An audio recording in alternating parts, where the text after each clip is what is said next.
All right, colleagues. Um, Good morning, good afternoon, wherever you are. Uh, we would like to welcome you to the Partnership Africa, PIRA in short. It's a grantee showcase. It's an award ceremony. This is an opportunity, colleagues, to showcase um, where we would learn about some of the brilliant ideas emerging from our consortium. So without maybe wasting more time, allow me to introduce you to our program.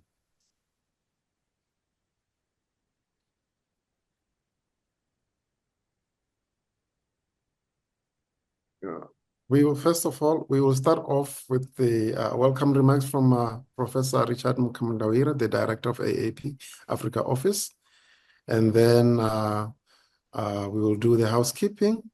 From there, we'll jump immediately into the first project, where we'll speak about promoting training and digital media. Immediately after that, will be followed by changing public attitudes and behaviors of buying counterfeits through evidence-based education and awareness-raising campaigns in Kenya. From Kenya, we'll go to Nigeria, where we'll learn about towards the implementation of smart villages in the rural communities of Taraba State in Nigeria. That will be followed by developing a partnership for renewable energy research and education. After that, we'll take a few questions from the audiences. Then we'll go back to it, where we will be focusing on listening to the brilliant ideas of co-creating feasible and sustainable play-based learning approaches in Tanzania, to be followed by green technology, extraction and characterization of bioactive components from edible fruits of Vitex, Danomnia, and Uvaria. I'm looking forward to that. That will be followed by bridging the gap, strengthening research management and community alliances in South Africa's largest coastal marine protected area. And then it will be summed up by leveraging tourism and hospitality ecosystem to expand youth entrepreneurship and empowerment in Botswana. So once we are done with that, we will do questions and answers, take it back to the audiences. Then we'll do some closing remarks by the AAP co-director, Amy Jamison. So allow me, colleagues, to welcome Professor Richard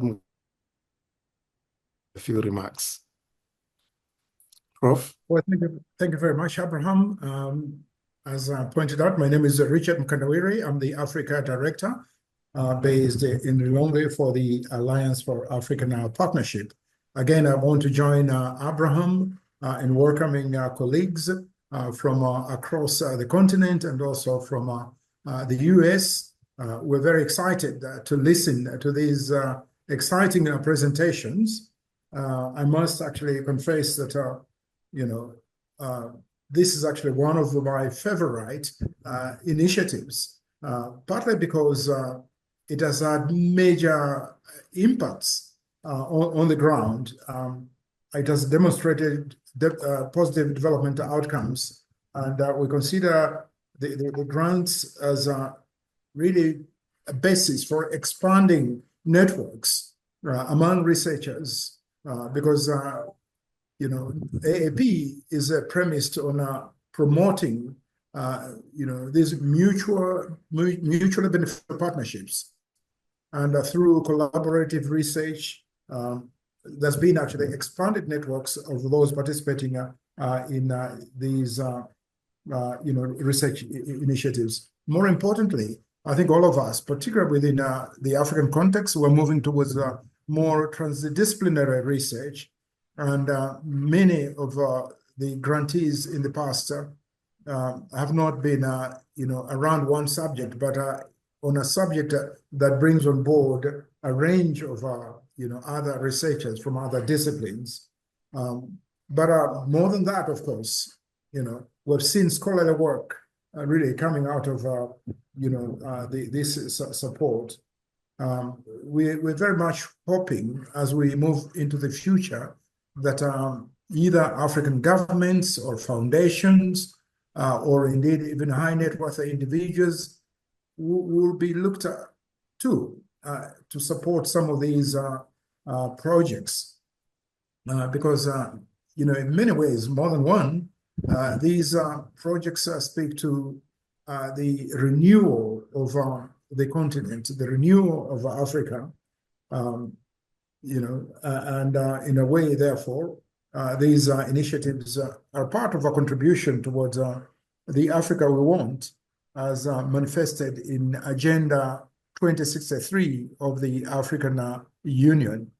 So we'd like to, again, applaud you and congratulate you for being awarded these grants, because regardless of your discipline, in one way or the other, you're very much part of the current conversations around Africa, around the renewal of Africa, economic renewal, transforming lives on the ground, and indeed looking towards, the kind of Africa we want on the ground here for those of us who are involved in these development efforts in Africa. So again, we'd like to thank you, and we look forward to a productive engagement with you. And also we trust that this is actually the beginning of a long-term partnership with all of you. Thank you very much. Indeed, this is one of our favorite program because it does. It's meant to really bring out innovation amongst our consortium members. It's meant to propagate, equitable partnerships, some unique approaches to doing research that's so far helping the continent to really find its best position to innovate. So, colleagues, I would like to run through a few housekeeping rules. If you may bring that slide up. We do have French interpretation that is available for those who cannot speak English or who are not comfortable or cannot not fluent in English. Please do. There's a channel, 2 colleagues who are helping with that. If you are using a phone or a tablet, select your preferred channel, then you can tap done. So this recording, this dialogue will be recorded, and it will be shared with colleagues later.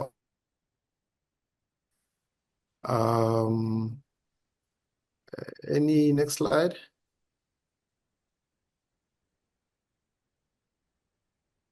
Great. Now, back to our program.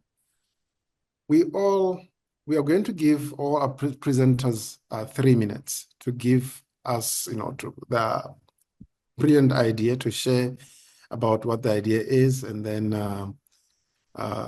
they will introduce themselves and quickly go through the idea, and then we'll move on to the next. There will be a timer for every presenter. 3 minutes is the maximum that we give. We've been so generous with the 3 minutes. So may I call upon my colleagues who are working on the promoting science communication and engagement through training and digital media platforms. I know Dikabo and Susan. Now, Dikabo and Susan, your 3 minutes starts now. Let me know if you want to start though. If you're ready. Do you have a slide? Yes, I do have a slide. Let me just share it right now. All right. Is it on presentation mode as yet? Yes, your 3 minutes starts now. Good day, everyone. I'm Dikabo Mokopudi, an analytical chemist from the University of Botswana. I want us to take a moment to reflect on COVID-19, a time of fear and uncertainty. Still, there was hope. because during this time, life-saving interventions were developed. But in spite of this, there were many people who did not accept these interventions. And one of the many reasons is that they didn't understand the science behind this. And obviously, we cannot trust that which we don't understand. The pandemic made one thing clear, that science communication can be the determining factor between whether people accept or get into action, or can even be, in some cases, between the determining factor between life and death. So where do we come in? Our project is on promoting science communication and engagement through digital media platform. And we seek to make science more accessible and engaging, to break the complex language that we often use in the science platforms. We focus on two key strategies: training and digital engagement. We want to train young scholars and early career researchers so that they are competent in communicating to different audiences, as well as in engaging in different platforms. Further on, we want to now, having trained them, to allow them to create a platform where they will engage with the public, to allow co-creation with the public. And we will also include activities such as the 3-minute thesis, so that they are able to practice and build competencies in communication. What impact will we have?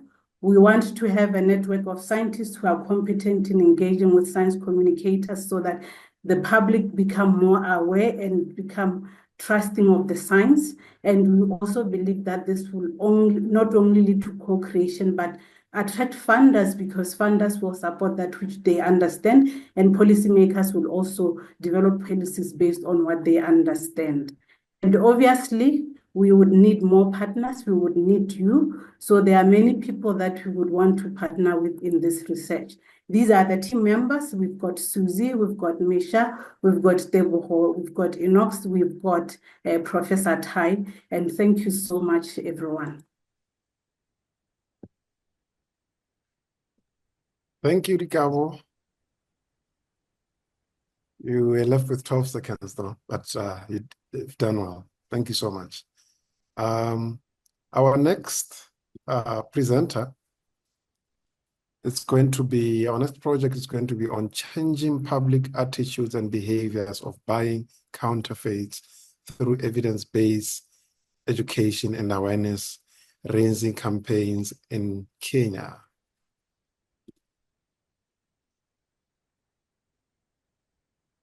Let me know when you're ready.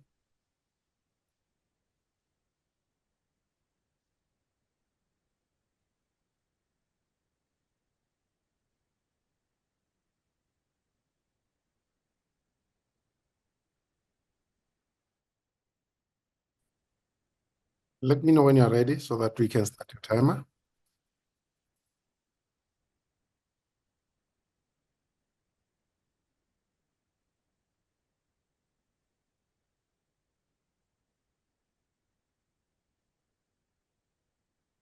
Shall we?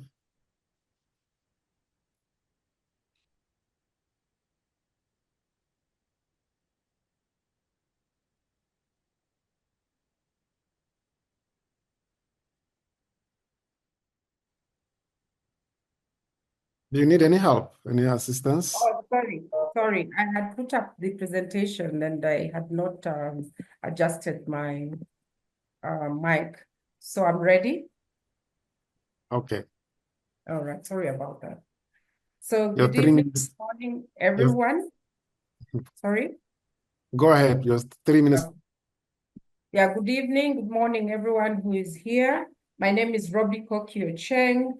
I am co-PI with Al-Habash Salim, and I'll be presenting on this particular project. My pitch will focus on 4 specific aspects of this presentation, that is counterfeiting in Kenya, proposed remedies, strategic impact, and call to action. Now, we have analyzed the counterfeiting culture in Kenya, and studies have proven that an alarming statistics of 86% of consumers engage in buying or purchasing counterfeiting goods. And according to the Anti-Counterfeiting Authority, 1 out of 5 products in Kenya is purchased as counterfeit. This has significant problems or creates significant challenges beyond financial losses. It also has significant public health risks and weakened regulatory environment. So what we have taken up is to have an anti-counterfeiting approach, which starts with research, where we will conduct groundbreaking research that will include focus groups that will be held in six focus groups that will be held in 4 regions or 4 counties in Kenya with the regional approach, and hopefully we'll be able to collect consumer motivations and social influences. With that information, we'll then move on to develop strategic consumer education campaigns, here using the research insights to inform targeted educational interventions. We will also focus with the help of SCA to strengthen policy and enforcement by collaborating with lawmakers and agencies to enhance policies. We also aim to expand educational and professional and professional training through customizing training programs to stakeholders in the East Africa region. So what is the strategic impact of this particular project? One of them is to create educational pathways where we will integrate anti-counterfeiting education or curriculums into the education system. We also aim to enhance our partnership to be a leader in research that will help strengthen institutional reputations of the organizations involved here. We also hope to participate in shaping policy, influencing national and building capacity, that is providing tools and knowledge for anti-countering. Our ask is to have support to help us expand policy engagement, develop educational programs, help us research further on counterfeit behavior and securing funding. Thank you. Thank you, Ocheng.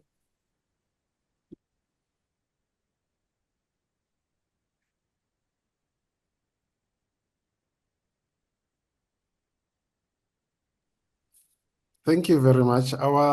We will move to the next presentation on towards implementation of smart villages in the rural communities of Taraba State in Nigeria.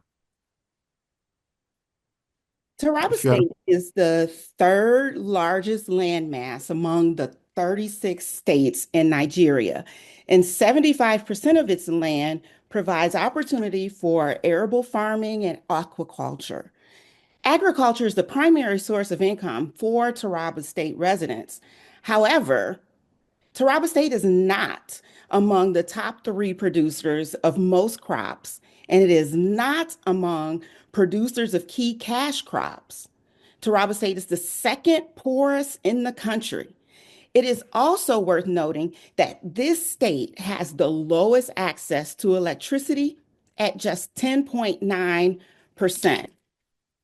This socioeconomic gap is further widening due to the rural to urban migration, compelling youth to leave the rural areas for pursuit of better employment, better education, better business prospects, leaving feeble old men and women and children behind to tend the farms, which is the lifeblood of the rural economy. The United Nations projects that Nigeria's population will nearly double by the end of 2050. This region, though, has potential to significantly contribute to Nigeria's food supply. The underdevelopment and abandonment of the rural areas of Taraba State poses a threat to food security for Nigeria. Our interdisciplinary team of 8 experts plans to initiate a comprehensive transformation in the rural and underserved areas of Taraba State through development of a smart village strategy. Our integrated approach to optimize energy, water, and food usage features installation of a solar-powered pilot. These installations will serve as a focal point for knowledge exchange, for sharing best practices in adding value to crops like yams and rice, among others.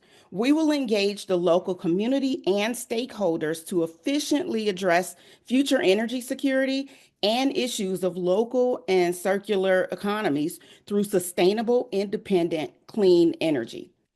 Our project is expected to provide a blueprint, smart village strategy that improves access to energy, improves access to water, improves nutrition, empowers women and youth, and reduces carbon emissions of Black carbon through the adoption of new cooking methods. Moreover, this project supports Taraba State's desire to become the food hub supply for Nigeria.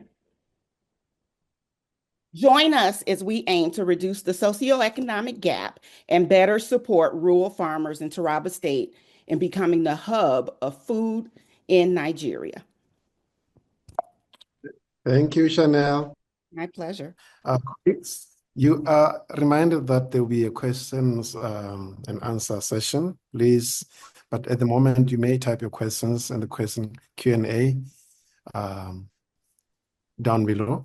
But you may wait for questions and answers later. The next project will be develop a partnership for renewable energy research and education. Tabitha, the stage is yours. Thank you. So this is Tabitha from Kenya. My co-PI is Professor Chifwa from AMSU. From a small village in western part of Kenya hails a girl called Mary. Mary is a teenager who does her O-level studies in a local day school. That means that each day when she comes from school, she has to fetch water, she has to fetch firewood for cooking, and then sit down to do her assignments using kerosene lamp for lighting. This situation is replicated across Africa, the rural villages in Africa. Over 50% of the population in sub-Saharan Africa suffers from energy poverty. But the question is, can that be changed? And our project aims to accelerate or to contribute to the change in this. So Africa is blessed with solar energy in abundance, which we only need to exploit so that we can have energy access.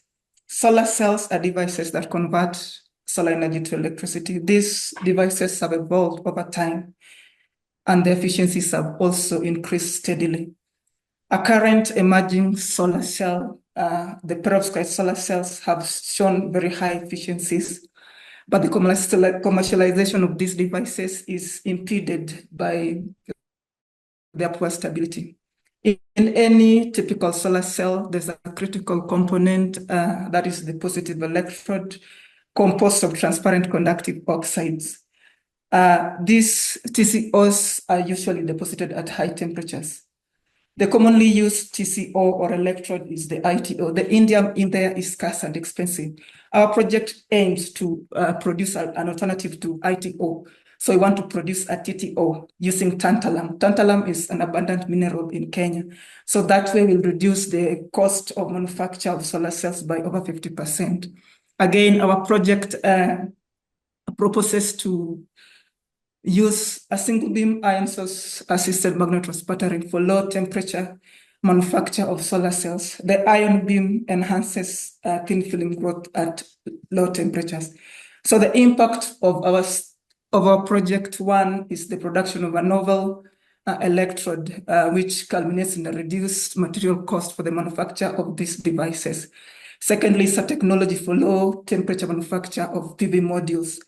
Apart from that, our project will have solar-powered refrigerators, which we'll use for community outreach in off-grid districts. We need to collaborate with industries to accelerate the production of affordable PV modules for green energy transition, as well as inclusivity in energy access, especially in Africa. Together, we can make our planet clean as we alleviate energy poverty. Thank you. Thank you, Tabitha. So, colleagues, thank you very much for exciting presentations. First session, and we'll be going into the questions and answers for the first session. We will then, maybe I should ask Dikabo, our first presenter, to begin to be ready. But in the meantime, if you have questions, please let us know, raise your hand, and then I'll ask my colleagues to give you access to your mic. If you have questions for the first presenter, please raise your hand. Abraham, it looks like there's a few questions in the Q&A section. I don't know if you can see that. Oh yeah, yes. Thank you. Elena for Robbie Ochieng. This looks like an interesting project. Could you share more about who you will conduct focus groups with? How will you use the focus group discussion to prepare for the next stage of research? Robbie, this is your question. Thank you. Maybe you could repeat the last, how could you use the last part? Oh yeah, how will you use the focus group discussions to prepare you for the next stage of research? Thank you so much. We intend to have to work closely with the Kenya anti-counterfeiting authority, who are our partners here, and they are going to be able to get us focus groups in the 6 regions, that is around Mombasa, Kisumu, Kajiado, Isiolo, Nairobi, and Machakos, with the aim of looking at their stakeholders who they will carefully select with our guidance. And we will hope that we'll have a number of 6 to 12. And from the insights, then it should then give us more information in terms of what could be any other further research gaps.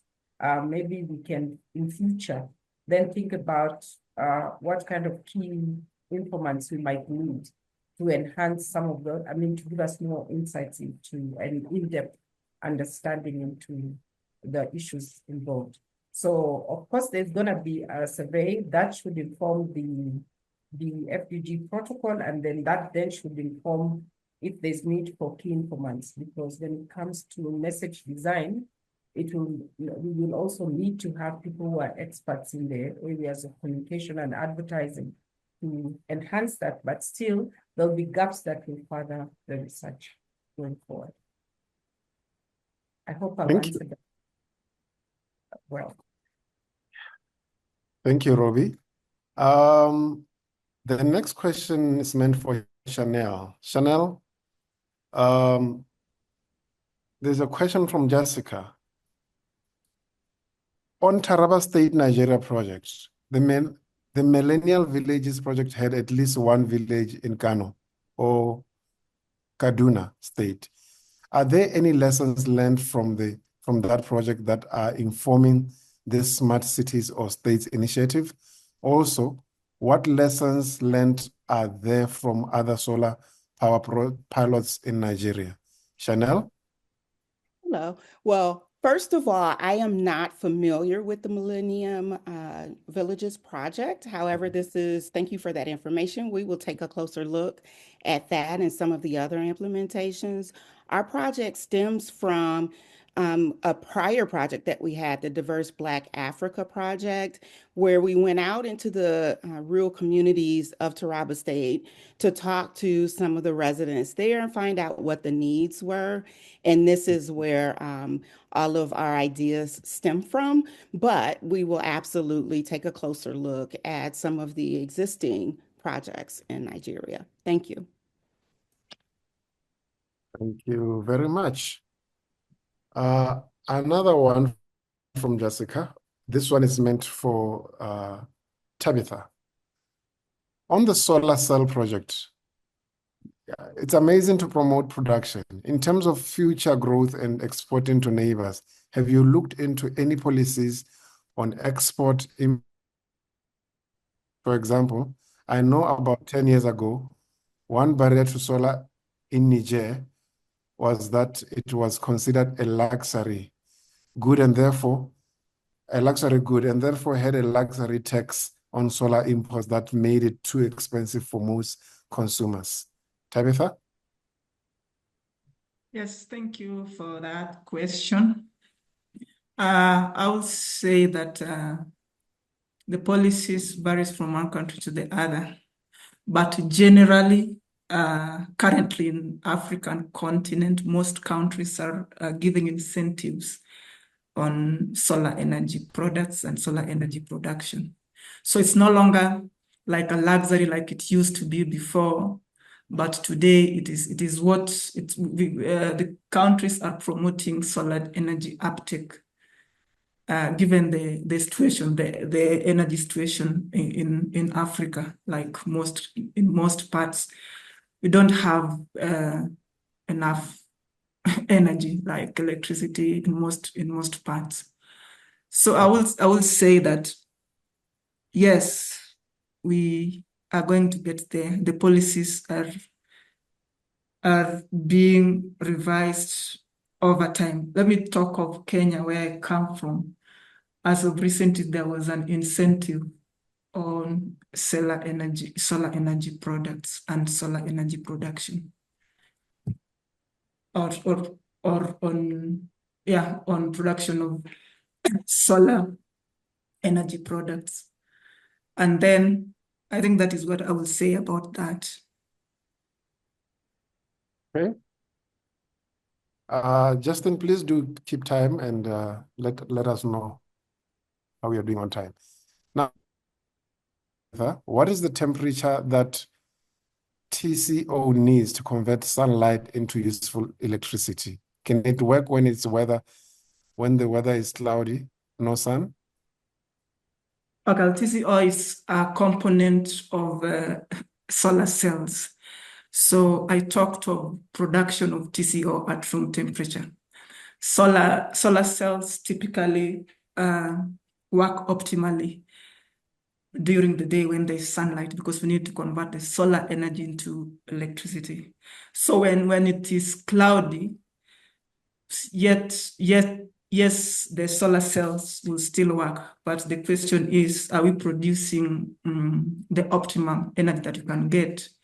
It depends on the irradiation from the sun, right? So they will still work, but not optimally. That's why when doing installation of solar or PV modules, there is usually a solar battery that will save the energy that is produced during the day, that is when the sun is high enough. But I should mention also that there are research that are currently going on that are looking into still absorbing enough irradiation even when the weather is cloudy. Thank you, Tabitha. Chanel, I'm afraid I'm coming back to you now. You mentioned that this one is from Elena. You mentioned that this will empower women and youth. Can you speak more about how you will integrate women and youth into the project to ensure equitable access and outcomes of these groups? Absolutely. One part of our project is development of short learning courses, so our short learning programs. And these programs will be geared directly towards women, youth, and others, not excluding anyone, but developed to educate the women and children that are in that area. Great, thank you. Tabitha, this one is also is for you, from Jessica. I bring it up mostly for consideration in the business plans for marketing of the product you'll be developing. I think no, she was more kind of referring to the previous questions she asked. Colleagues, any more questions for our innovators here? Abraham, can I come in with an online question? Just I Yes, know I please. wasn't able to type it in the Q&A, but as Yes, a panelist. But I had a question for Robbie's team in terms of could you provide some examples of the type of threats that counterfeits provide? Are there any key examples from Kenya on where this has been a danger and a threat to people? I know there's been a lot of issues with counterfeit food and other things. So if you could provide some details there, I think that would be really helpful. Okay, I'll just go on the basis of what I've read around anti-counterfeiting authority research. And commonly counterfeited goods include electronics. Of course, those can have health risks in terms of, power surges and, also affecting people if they are meeting, things that would be harmful to health. Food and beverages. There have been several cases in Kenya of things like sugar, things like rice being contaminated and being, put away by government because of, and especially maize too, because of oxyfloxacin. I can't remember the word, oxyfloxacin. So you find that it's important that we take note of that, and that would have health implications. Motor vehicle parts in terms of even emissions to the atmosphere, out of poor, mechanical tools or tooling of these parts. We have also stationery, which are used in schools and even in offices that would have lead that can have health implications. Luxury goods and fashion apparel, in terms of even how they are produced, the longevity, and what that effect has in terms of disposal. I mean, it's so difficult to probably dispose of them, and maybe ask the question whether they are biodegradable.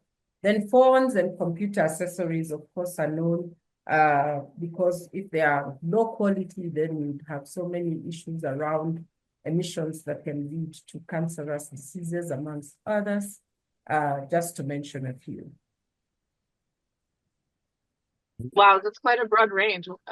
Very interesting. Thank you. Welcome. Thank you, Robbie. I think I'll make this one the last one. Chanel, there's a question, someone anonymous says with the local Ministry of Agriculture and Food, Tarabat. But okay, I think there's a comment from one of my teammates was helping to add further information to the prior question, I believe. Great, yeah. Thank you so much. Thank you. All right, colleagues, we'll get back to the presentations. We will start with co-creating, co-creating feasible and sustainable play-based learning approaches in Tanzania. Tucheze pamoja. Okay, thank you. Hi, everyone. My name is Dr. Bethany Walensky. I'm from Michigan State University, and I'm presenting today on behalf of myself and my co-PI, Dr. Subi Kejo from Dar es Salaam University College of Education.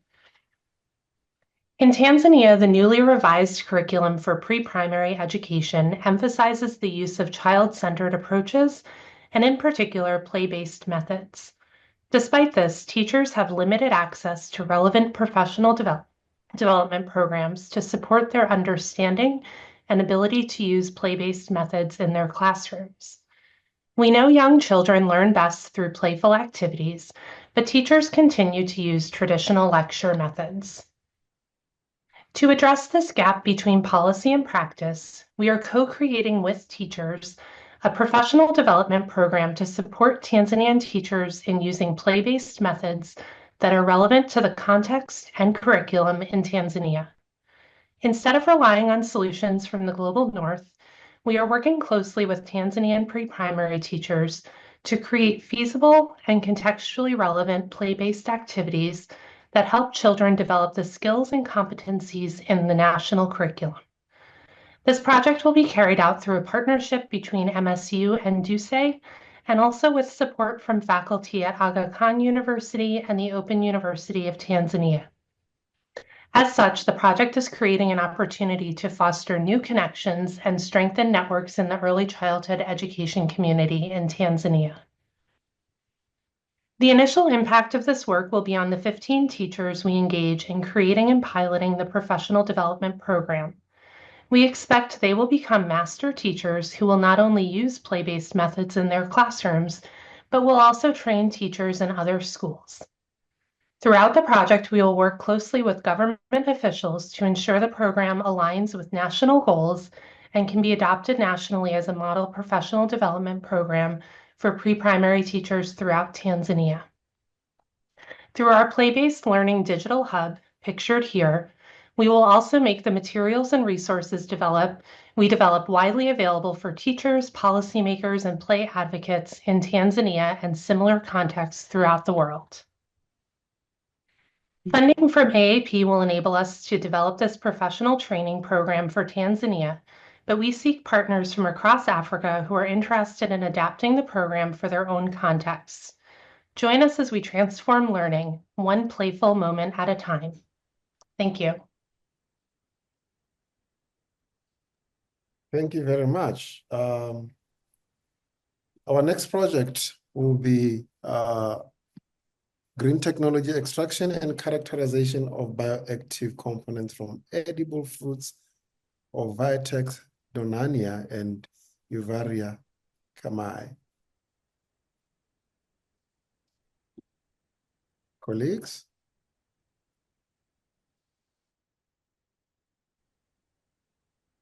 Leslie, or who is it?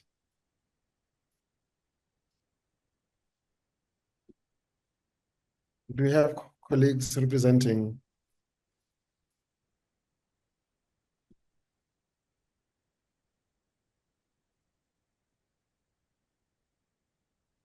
Okay, Justin, do you have anyone from this team? Leslie, oh, I see your, Oh, I see you're an attendee. Let me okay, promote let me you. allow it to Hang talk. on one second. Oh. Okay, Leslie, you can speak now. Yeah, Ensa had indicated to me he would be giving the presentation, but if he's not available, I do have the slide deck he sent me last night. Okay, please go ahead if you want to. Let me know when you are ready so that we can start your timer exactly when you are about to start. Yeah, I'm going to need a couple of minutes to pull it together if you want to actually jump ahead and come back to me, if you don't mind. I didn't get that, sorry. It'll take me just a couple of minutes to locate and pull up the presentation if you want to move ahead. Problem. Okay. No problem. Go ahead. Abraham, can we move then to the next presentation and then we'll come back to Les? Yes, we'll come back to Leslie. And so will I need to leave and log back in with different credentials to be able to present? No, you're a panelist now, so you're all set. Okay. All right. Thank you. Yeah. Okay. We will then, while we are waiting for Leslie, we will move into bridging the gap, strengthening research management and community alliances in South Africa's largest coastal marine protected area.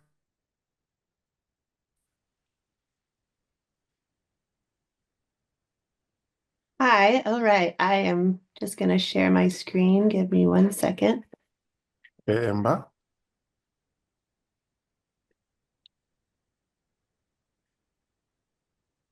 Okay. You ready? Yes, sorry, thought there was the one more presentation. So let me get my slide in the right view here. Okay. Okay. Your time starts now. Okay, I am presenting today on behalf of myself and Dr. Els Vermeulen and Director Grant Smith. And I'm really thankful for PIRA to bringing together all of these organizations. We are working on the largest coastal marine protected area in South Africa, East Simangaliso Wetland Park. And there are government agencies in that area with mandates to study the park. Unfortunately, they don't always have the funding or the scientific background or the ability to get their research and monitoring out into the scientific literature. So we have been working in this area for quite a while on the eastern coast of South Africa, where there's a large range of endangered species that you can see some of them here. Some of them are very unusual and not well known to science or to the local communities. So there's a large push to understand this area and bring more focus to it and bring more community involvement as well. So the problem currently is there's a lack of communication between the government groups, the NGOs, the scientists, the university professors, and the scientific community throughout the continent. We have sometimes duplication where people are doing the same effort and same work without really being engaged with each other. And we have limited community involvement. And we really want to help bridge all those problems and bring better resources to that area. So we are going to be working on a structured interdisciplinary approach, starting with whales and dolphins, because that's something easily recognizable and something that people can see both above the surface of the water and below. We're going to be continuing the monitoring and field state studies that we've been doing, but we're actually going to hold a series of 3 workshops in Sodwana Bay, and this will help with education and community outreach. We're going to engage the local people, start youth fellowship programs, and work with their traditional knowledge to add scientific knowledge to it as well. We hope that this stronger collaboration, improved research efficiency, and all this community involvement will help build capacity for young African researchers and really work on all the priorities areas, especially the ones highlighted in yellow. So I just wanted to again thank PIRA and all the organizations involved, and we are excited to have this inclusive, impactful, and sustainable effort. Thank you very much. Emma. Now, if you let me, I would like to hand back to Leslie. Leslie, over to you.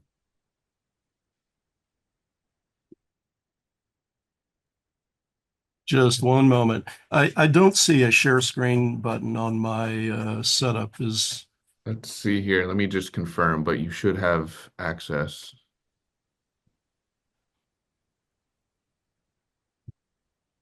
Oh, I see here. All right. Give it 1 second.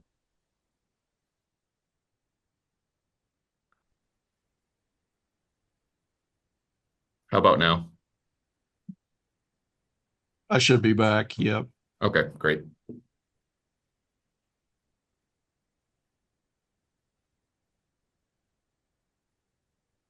You may put up your slide and then let me know when you're ready, Leslie.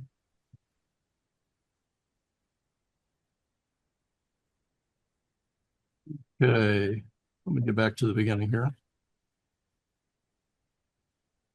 All right. Sorry for the noise in the background, but I'll push through. Thanks for inviting us to present briefly on our project.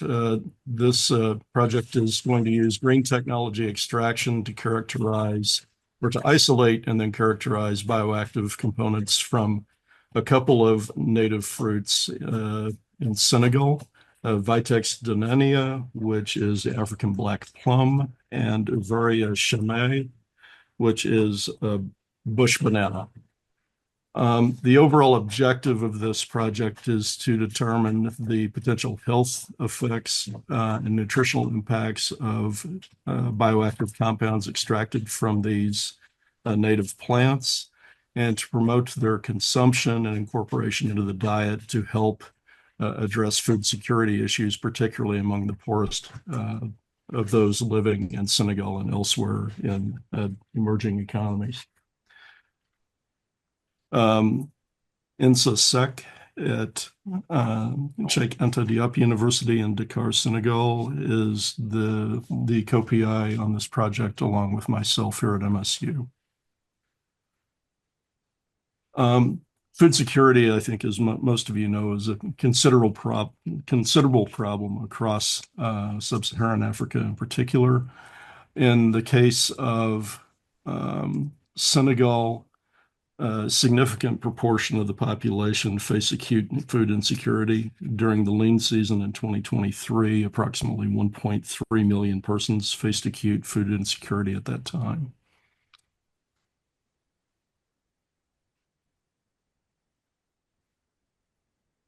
The approach that we propose is to encourage the consumption and utilization of readily available fruits that can be used to supplement the diet and help alleviate this challenge in Senegal. So our objectives are to characterize the nutrient composition and health effects of these two native species. This will help improve dietary diversity among individuals and increase the intake of essential nutrients, as well as bioactive compounds that can potentially impact health. For those who haven't seen these, this is a bush banana on the left and the black plum on the right. The overall approach will be to first, Insa and his colleagues will be harvesting these fruits, preparing them to be brought over to the United States, where we will use what we refer to as green technology, essentially supercritical CO2 extraction to extract bioactive compounds from these. We will then evaluate the potential health effects by using cell culture assays to determine potential anti-cancer activities and ensure that there's no toxicity or acute toxicity to cells in culture. Following this work, there will be some additional dissemination activities, primarily focused in Senegal. And thank you. Thank you.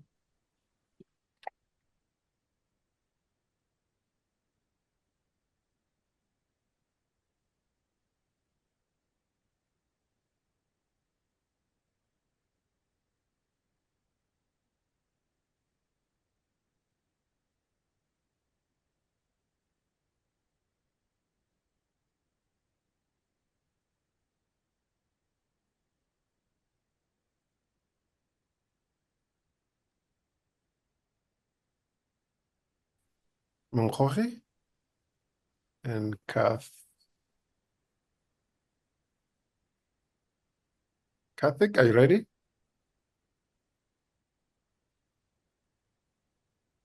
Yeah, I'm just typing up. All right. I think I don't have a presenter view, but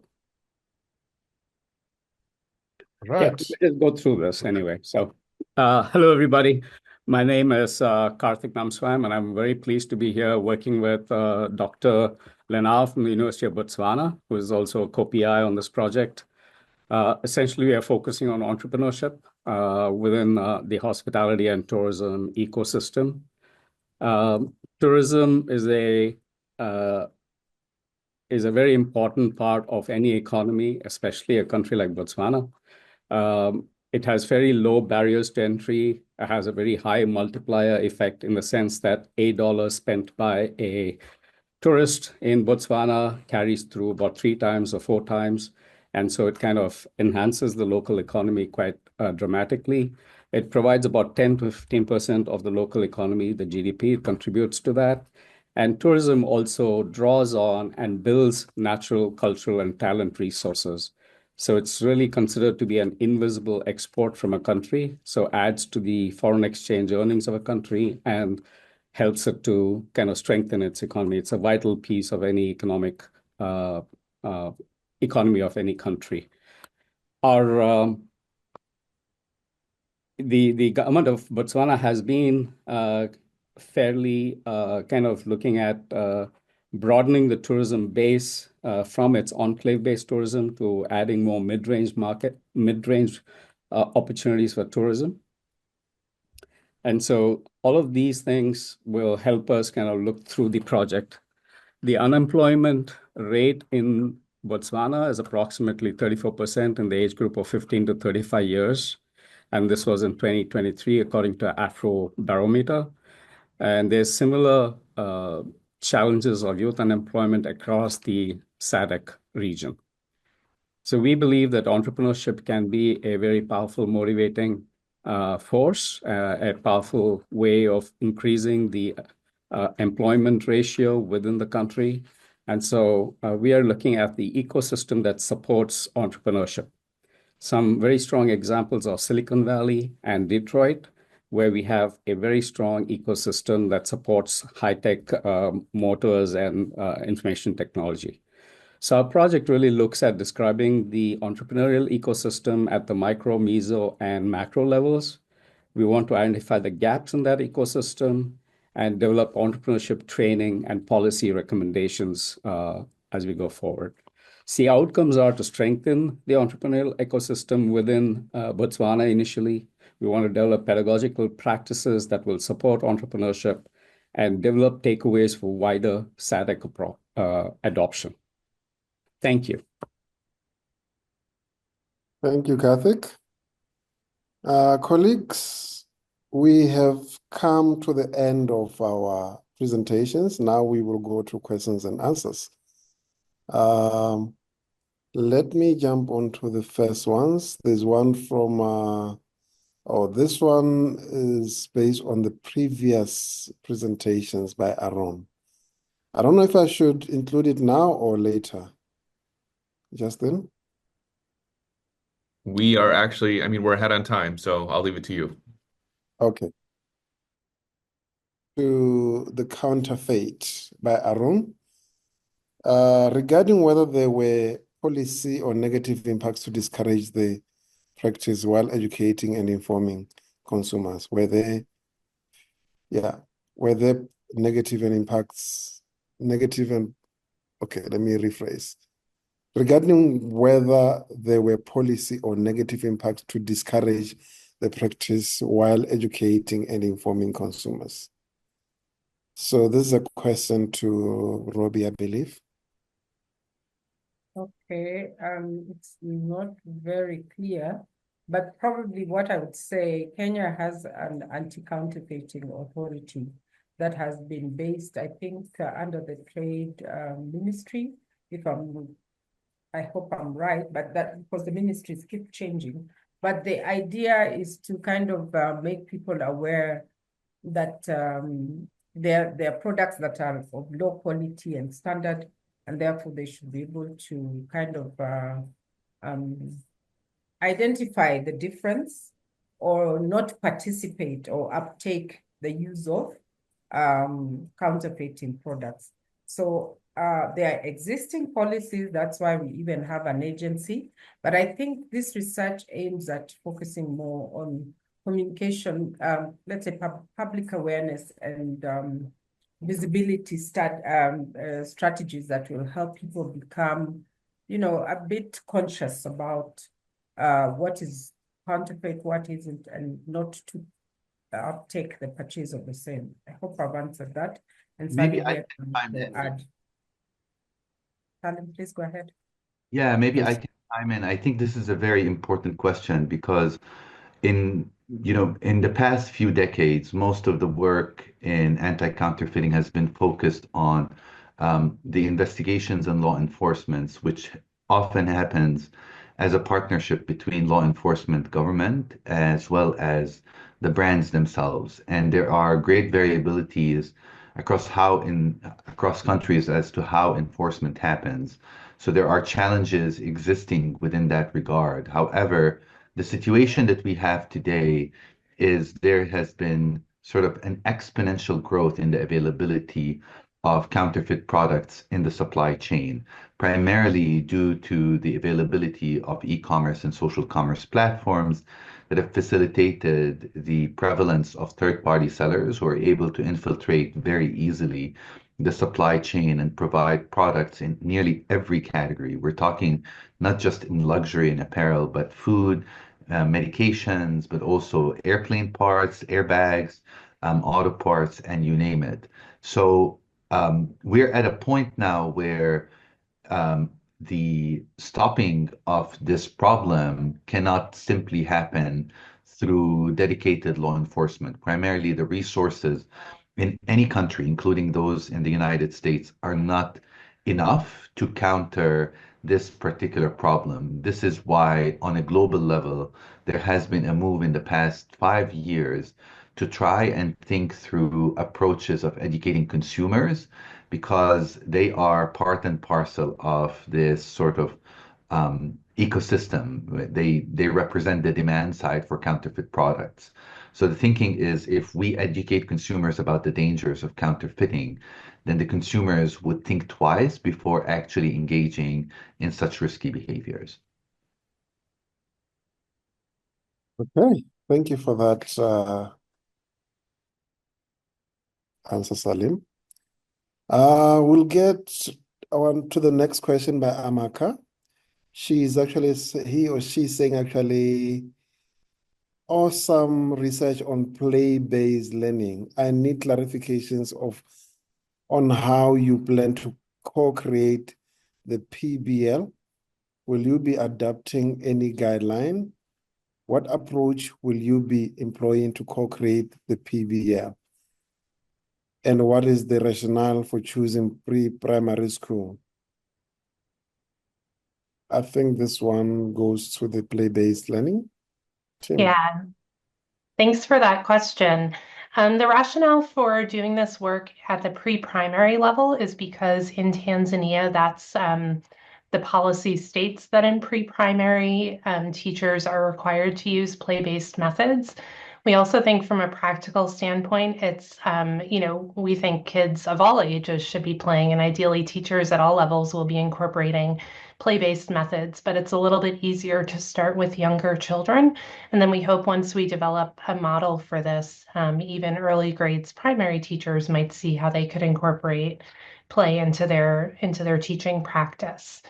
As far as how we plan to do this work, we're doing it through the establishment of a community of practice where we are meeting regularly with the pre-primary teachers at the demonstration school at DUSE, the Dar es Salaam University College of Education.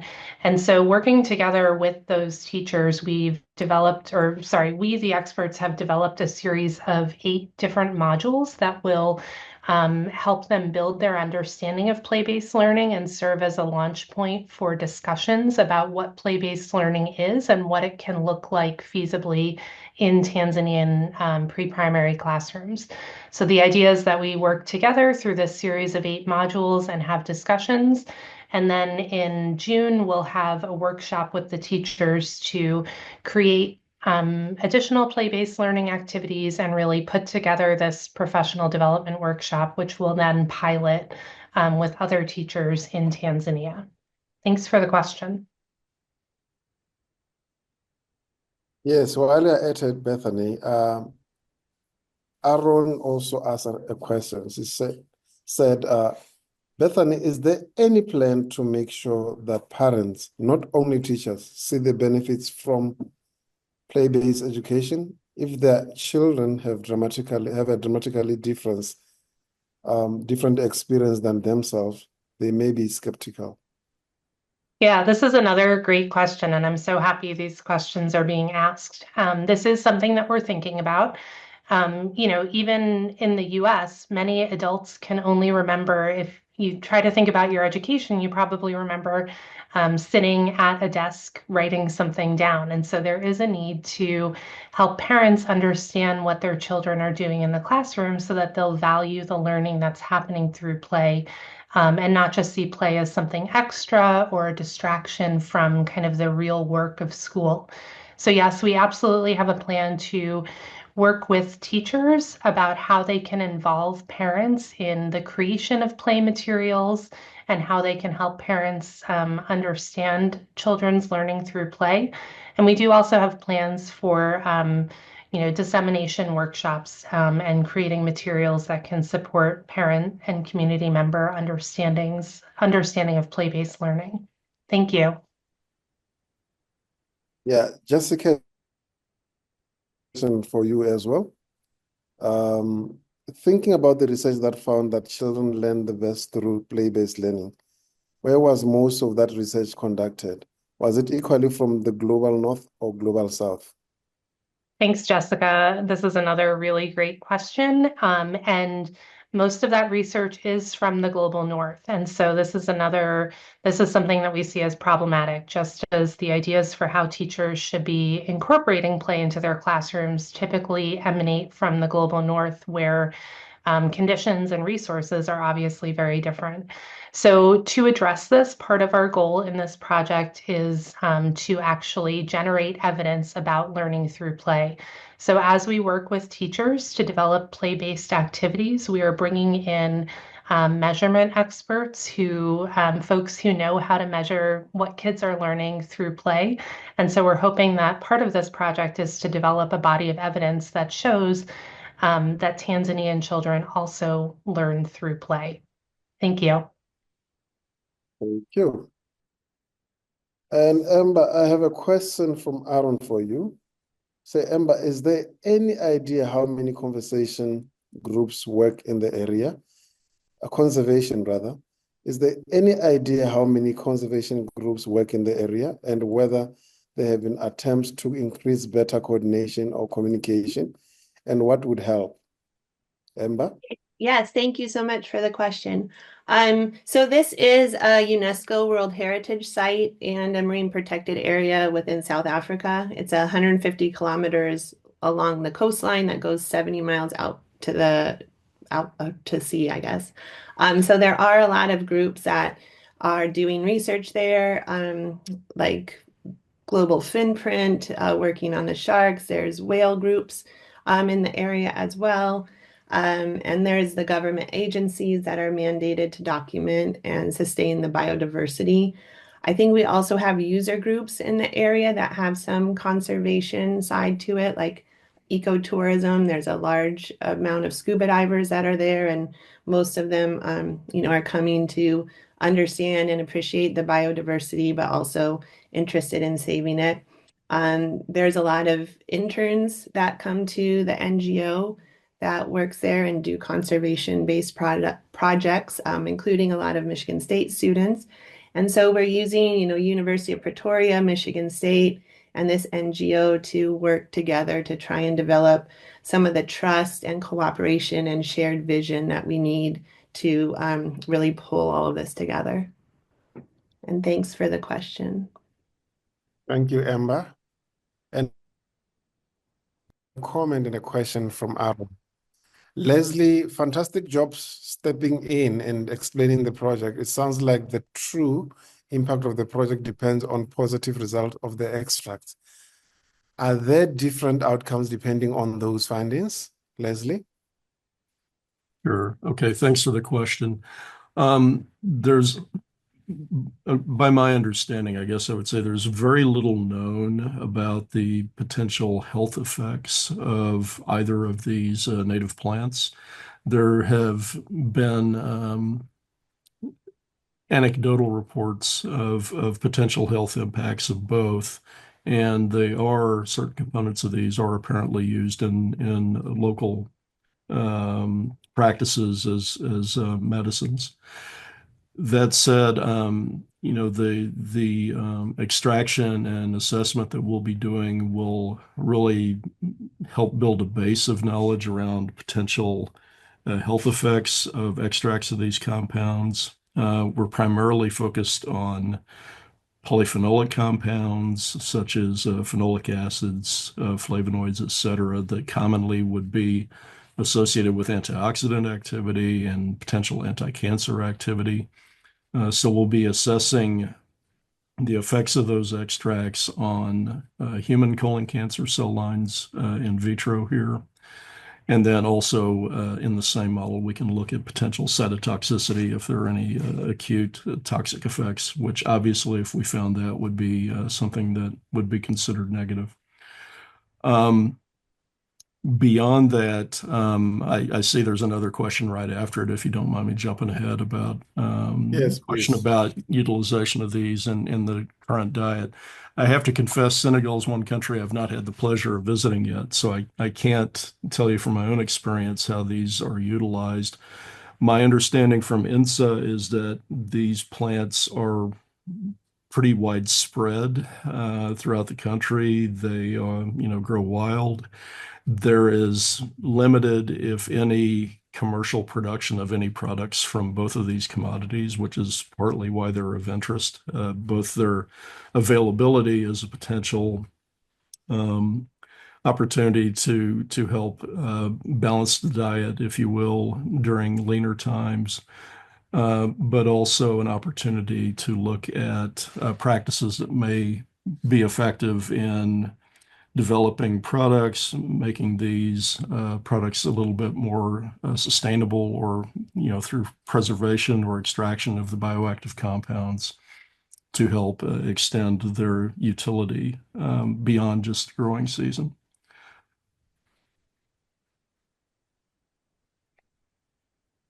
Yeah. Leslie, can you hear me? Yes, I can. Okay, great. Thank you. Robbie, this is for you. It's a comment. Thanks, Robbie. That was precisely what I was wondering. That answered my question. Okay. Thank you.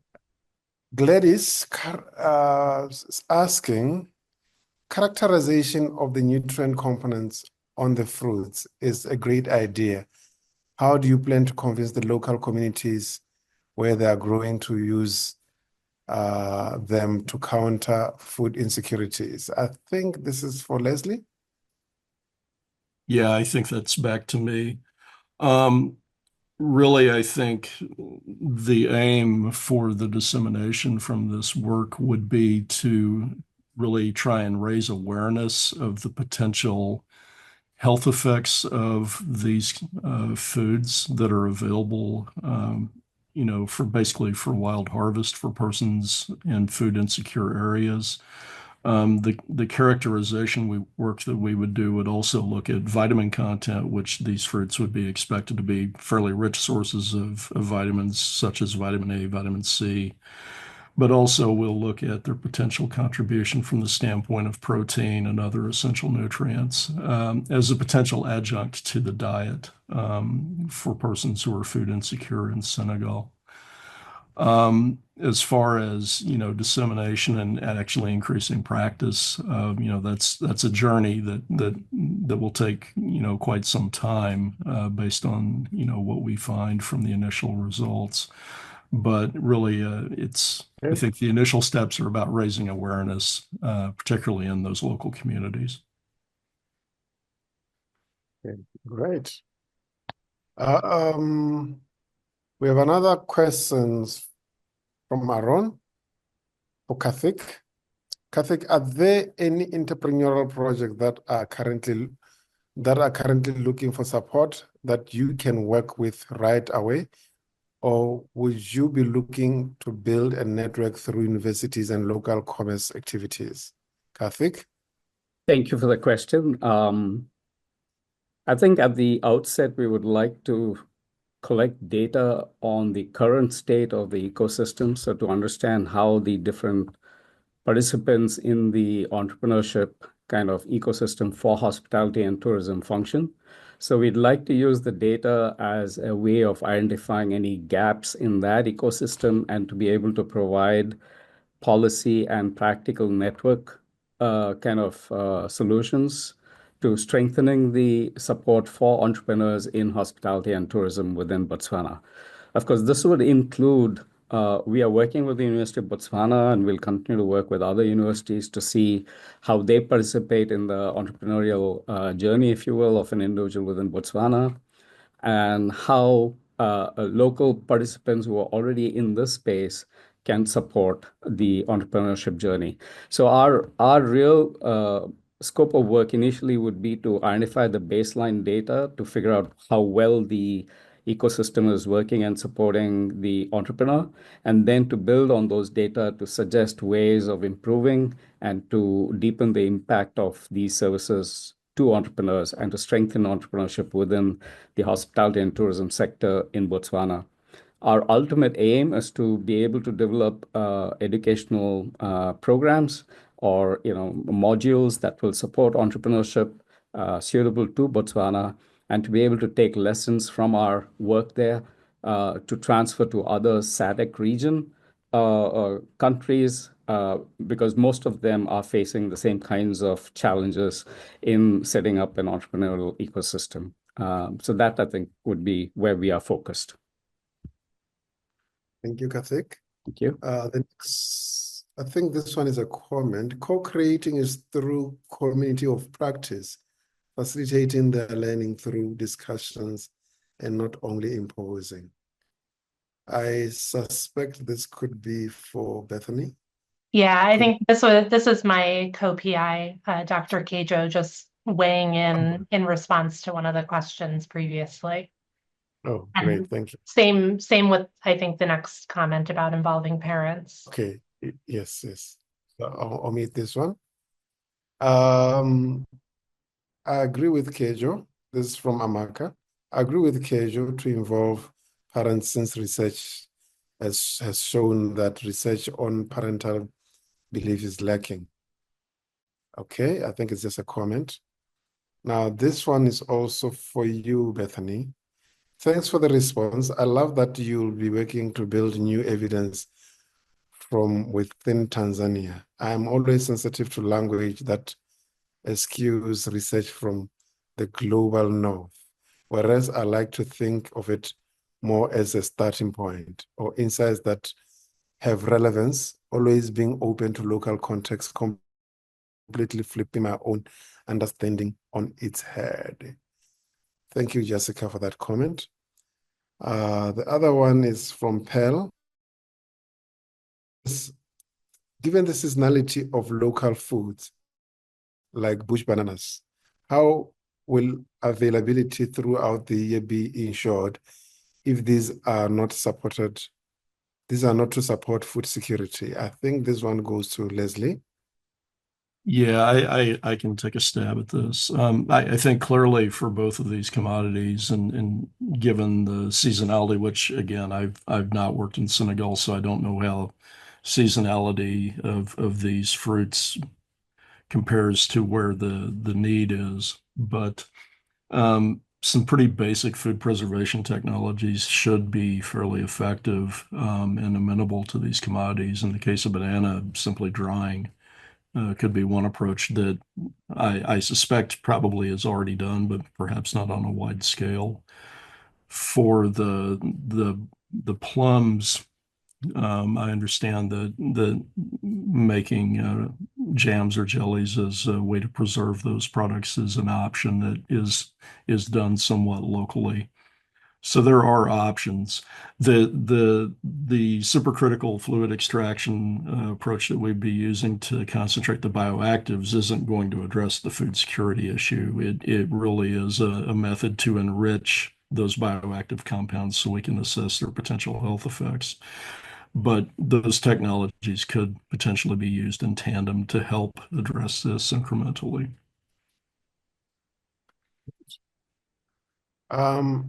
I don't see any question here, unless if there are some from online. Amy, have you picked anything from the? No, Okay. I don't think so. All right, colleagues. Okay, let me see. We've exhausted most of the questions. I don't know if there are any more questions, but we are coming towards the end of our program now. I would like to hand back over to pass the baton to Amy to give the closing remarks if there are no further questions. Okay. Okay, Abraham. Justin, I'm unable to start my video, so just FYI. I can help you there. Hold on 1 second. Thank you. Well, I want to begin by thanking everyone who joined us today for these presentations, and I hope this gives you a flavor of the type of work that these teams will be carrying out, and we are excited to see let me just start my video. Thank you. And we're excited to see what they're going to accomplish over this next 18 months of the PIRA projects. So we hope you'll join us for our showcase after the projects, so you can see you've got the taste for it now, and you can see what they accomplish through the course of the project. I want to also highlight the variety of disciplines represented here and the variety of challenges that are being addressed with these projects. I think this is an important thing to recognize and showcase that our consortium, which is AAP, 10 African universities and an ag policy research think tank network, that we have an immense amount of expertise, an immense amount of talent, of thoughtfulness, creativity, to address a broad range of challenges. And so very excited to see the diversity that is represented here on the teams across countries, across disciplines, across challenges that are being addressed. I also want to stress that that the PIRA round this time was very, very competitive, that we had a number of very strong proposals. And if those of you in the audience were among those, we hope to have another opportunity to provide you to look for more funding, and we will be supporting you on that journey. But the competition was very strong, and so again, this speaks to the type of expertise, creativity that exists across our networks, and the types of partnerships that are being built and coming out of this. We're excited to see how those partnerships grow and advance through the PIRA project. And if you are in the audience and very interested in the work that's being done here with AAP, we invite you to engage with us in other ways through our AAP Bridge, aapbridge.com. You can find about other opportunities. If we find, we'll be on the lookout for additional opportunities to share there, and with particular researchers who may have submitted proposals that were not awarded. And those of you who were awarded, we'll continue to look for funding that would be follow on to and add to the work that you're doing. And then you can also follow us on Facebook or LinkedIn and learn more about the events that we're doing through AAP, the work that we're doing through AAP, the accomplishments of these teams. We hope they'll check in with us as they're going through the work, share updates, share photos, share exciting and interesting things that they're doing, also lessons that they're learning through the work that they're doing. So again, I want to thank all the teams for presenting today and for adhering to that new format that we're trying with the 3-minute pitches. Thank you so much for going on that journey with us. And then we look forward to hearing from you all in the future. So please connect with us. And really, I know that there's challenging times now, but this gives me hope for bright times to come, all the work that you are doing. So thank you so much. Thank you so much, Amy. Goodbye, colleagues. Thank you very much for joining us.